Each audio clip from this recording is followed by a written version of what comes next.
I'm going to read an open letter from Compassion in Care to the Prime Minister, the Secretary of State for Health and the Minister for Social Care and the Minister for Business, Innovation and Skills, following their letters to me recently. Since the Bupa 7 whistleblowing case in 2000, we have continually highlighted the failures of PIDA, the Public Interest Disclosure Act, with successive governments, with hundreds of letters, 3 detailed petitions being read in Parliament, and comprehensive evidence compiled and submitted to Downing Street, the Department of Health, Business, Innovation and Skills, Justice, and every member of Parliament and the House of Lords. We have highlighted the plight of thousands of vulnerable people who could have been protected had whistleblowers been listened to. This evidence can be found on the links.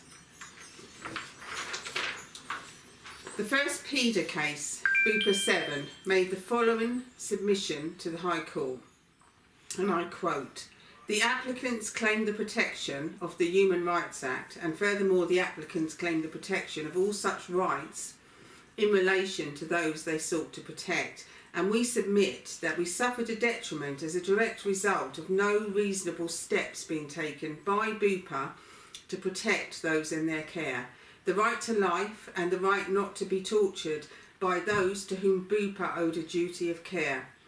What should not be forgotten is what lies at the heart of this case. The applicants were denied fair and just working conditions because they made disclosures relating to the inhumane treatment of defenceless elderly people.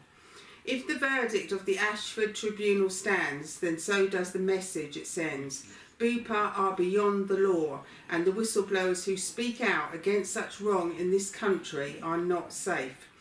The evidence supports what has driven the applicants this far, what is right and true, and any law that fails to uphold those principles is an unjust and flawed law, and PIDA is that law.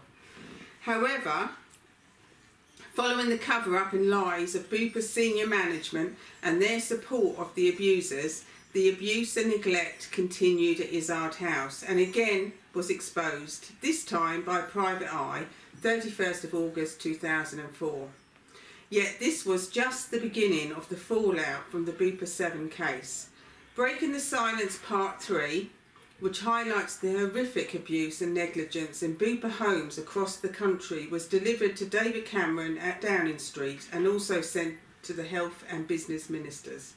2 weeks ago, 69-year-old Cedric Skyers suffered fatal burns all over his body after being left alone to have a cigarette in the garden of Bupa's Manley Court care home.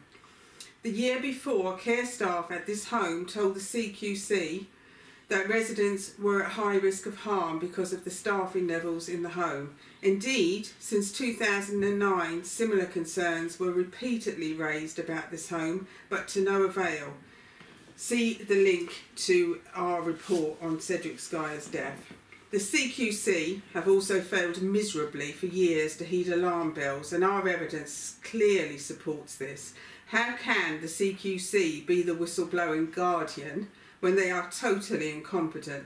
The Robert Francis inquiry is completely discredited also. Des Kelly from the National Care Forum has played a key role in advising the CQC, and see the press release that announced their current tough new regime. This is the same Des Kelly who was the director of Bupa Care Homes and directly implicated in attempts to conceal the abuse. This fact is fully corroborated in written evidence from Bromley Social Services.